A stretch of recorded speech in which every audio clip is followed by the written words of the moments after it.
Hay una pregunta que las organizaciones rara vez formulan. ¿Por qué personas razonables terminan dañando a otros cuando ocupan posiciones de autoridad? No personas perversas, no líderes con patologías evidentes, personas que en otros contextos son consideradas reflexivas, capaces de empatía, personas que probablemente no se reconocerían en el retrato de alguien que daña, y sin embargo, en determinadas condiciones organizacionales dañan, con regularidad, a veces sin saberlo del todo. Eso es lo que vamos a trabajar hoy. Cuando en una organización aparece un patrón de maltrato descendente, un jefe que humilla, un supervisor que descarga tensión sobre el equipo, un líder que intimida, la respuesta habitual es individual.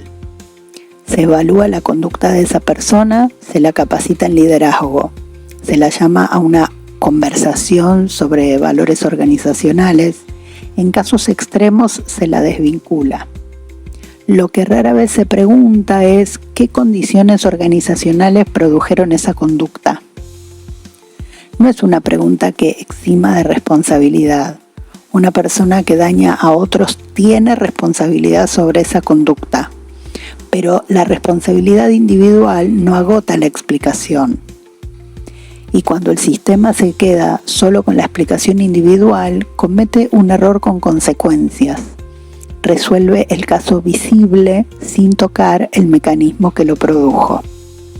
Y el mecanismo, intacto, produce el siguiente caso. La tesis que organiza este episodio es la siguiente.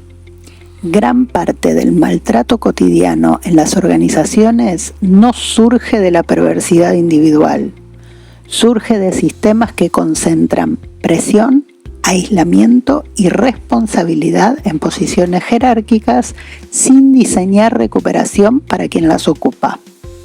El problema no empezó en la conducta, empezó en el sistema.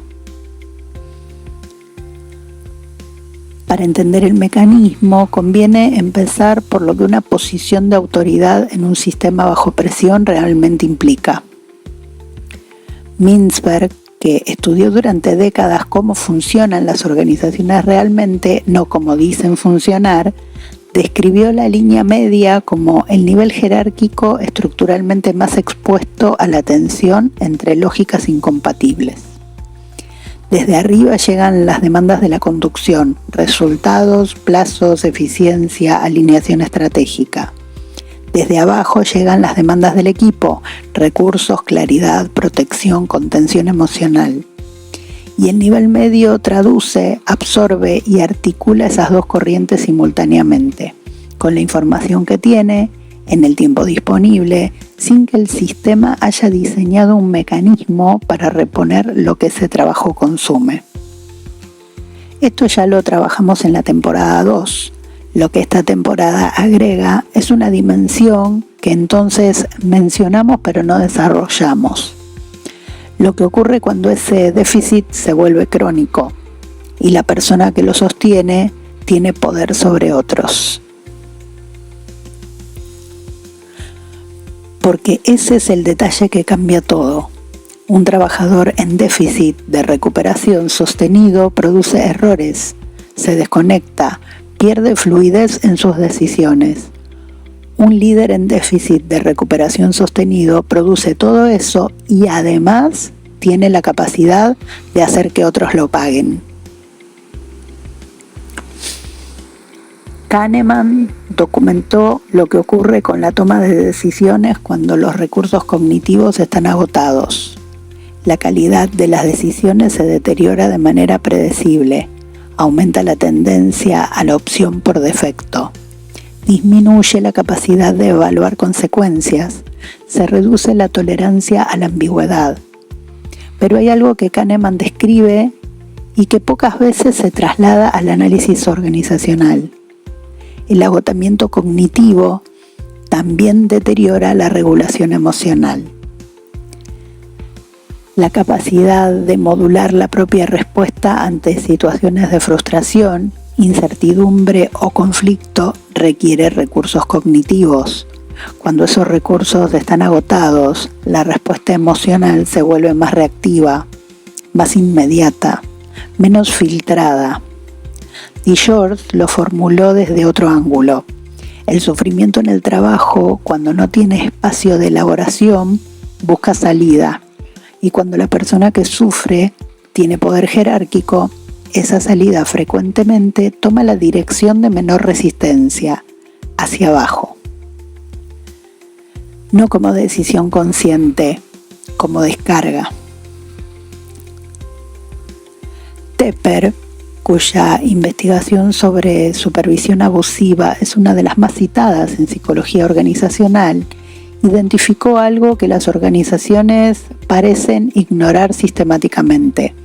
Los supervisores abusivos reportan niveles significativamente más altos de agotamiento emocional, conflicto de rol y percepción de injusticia organizacional que sus pares no abusivos. La conducta abusiva no es el punto de partida, es el resultado de un acumulado que el sistema no diseñó cómo procesar.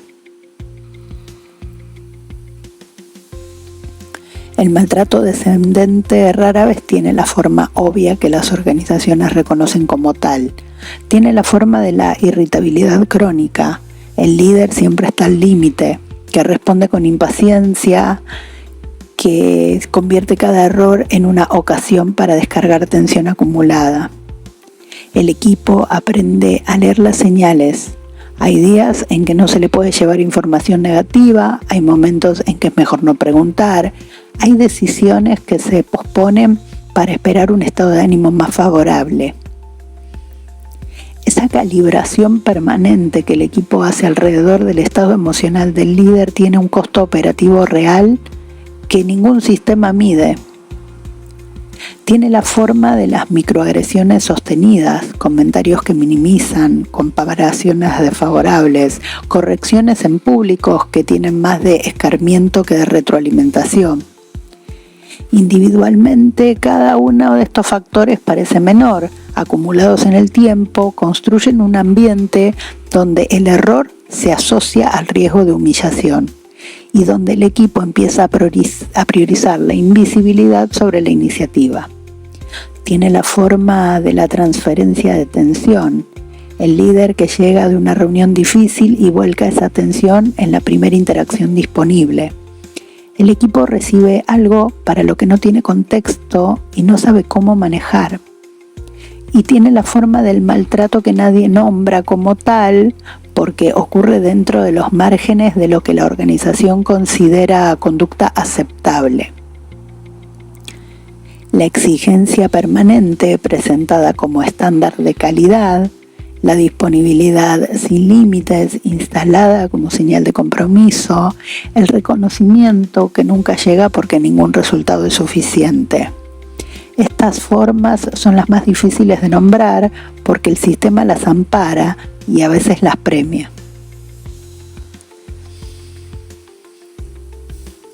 El impacto del maltrato descendente sobre los equipos no se mide solo en el malestar inmediato de quienes lo reciben, se mide en lo que el equipo aprende. Cuando hablar tiene costo, cuando señalar un problema genera una respuesta desproporcionada, cuando el error activa la descarga en lugar de la corrección, el equipo aprende a no hablar. Ese aprendizaje es racional, es la respuesta adaptativa a un sistema que penaliza la voz, pero tiene consecuencias operativas concretas. El líder en déficit deja de recibir la información que necesita para tomar buenas decisiones. El sistema pierde la capacidad de autocorrección en el momento en que más la necesita. Ludgen Sandvik, que estudió los efectos del acoso laboral sobre los equipos, documentó algo que en términos coloquiales se conoce bien, pero que rara vez se analiza. El efecto del maltrato no se limita a quien lo recibe directamente. Los testigos también aprenden. Aprenden cuáles son los límites reales del sistema, no los declarados, los operativos. Aprenden qué pasa cuando alguien cruza cierta línea. Y ese aprendizaje configura su conducta futura mucho más que cualquier política de valores organizacionales. Hay algo que hace particularmente difícil que las organizaciones lean este fenómeno. El líder en déficit que daña frecuentemente sigue produciendo resultados. La conducción ve resultados, el equipo ve el costo de producirlos. Nadie ve la brecha entre los dos. Mientras los indicadores que el sistema mide no se deterioren, mientras los resultados lleguen, los plazos se cumplan, los reportes sean correctos, el sistema interpreta el funcionamiento como adecuado. Lo que no mide es el estado del nodo que articula todo ese funcionamiento. Lo que no mide es la calidad del ambiente donde ese funcionamiento ocurre. Lo que no mide es lo que el equipo está absorbiendo para que los números se vean bien. Y cuando el sistema finalmente lo registra, cuando el equipo colapsa, cuando las renuncias se acumulan, cuando el daño se vuelve visible, lo lee como un problema de esa persona, no como la consecuencia predecible de condiciones que el sistema diseñó y sostuvo. Antes de cerrar, quiero agregar algo que el análisis organizacional habitualmente no incluye. El problema no es únicamente el daño que el líder produce mientras está agotado. El problema es lo que aprende sobre sí mismo después. Pocas experiencias erosionan tanto la identidad profesional como descubrirse actuando de maneras incompatibles con la imagen que uno tendría de sí mismo. El líder que se reconoce en ese retrato, el que descargó, el que intimidó, el que repitió algo que alguna vez prometió no repetir, carga con algo que el sistema tampoco diseñó para cómo procesar. Los sistemas dejan huellas porque producen experiencias repetidas. Las experiencias repetidas se inscriben en el cuerpo. El cuerpo moldea identidad. Las identidades construyen memorias colectivas y las memorias colectivas condicionan la posibilidad de recuperación. Esa cadena es el hilo de esta temporada y empieza acá. ¿Qué deja en la identidad de un líder descubrir que terminó convirtiéndose en aquello que alguna vez prometió no ser? En el próximo episodio vamos a trabajar algo diferente, cuando el daño no es la consecuencia del agotamiento sino del método, cuando avergonzar se convierte en una herramienta de gestión. Nos encontramos ahí. Y antes de despedirnos, quiero contarte algo. A partir de este episodio, cada entrega de la temporada 3 va a estar acompañada por una hoja de nuestro cuaderno de observación de gestión invisible. No es un resumen del episodio, tampoco es una guía de respuestas. Es una herramienta para entrenar una manera distinta de mirar las organizaciones. Una forma diferente de análisis de las organizaciones.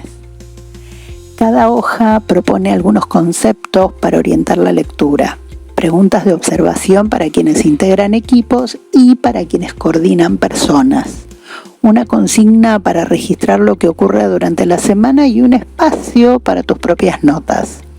La propuesta no es encontrar culpables, es aprender a ver procesos que normalmente pasan desapercibidos. Podés descargar la hoja correspondiente a este episodio junto al texto en el blog.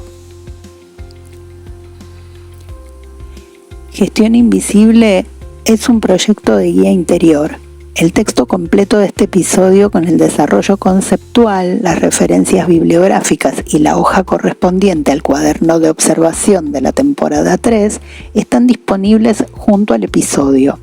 El link lo encontrás en la descripción de este episodio o en el primer comentario según la plataforma en la que nos estés escuchando. Los talleres asincrónicos los encontrás en nuestra tienda en Payhip. También en la descripción tenés el enlace o en el primer comentario. Si querés compartir una experiencia, hacernos una consulta o contarnos qué observás a partir del cuaderno de observación, podés escribirnos a adrianacorrea@gmail.com. Hasta el próximo episodio de esta nuestra mesa de trabajo que hemos nombrado Gestión Invisible.